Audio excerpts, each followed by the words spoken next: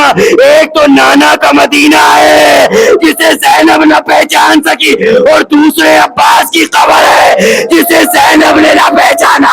جب کربلا میں پہنچے اور کہا سجاد مجھے عباس کی قبر پہ لے چل, سید سجاد ایک چھوٹی سی قبر پہ لائے. اے پھوپھی اماں یہ چچا عباس کی قبر ہے.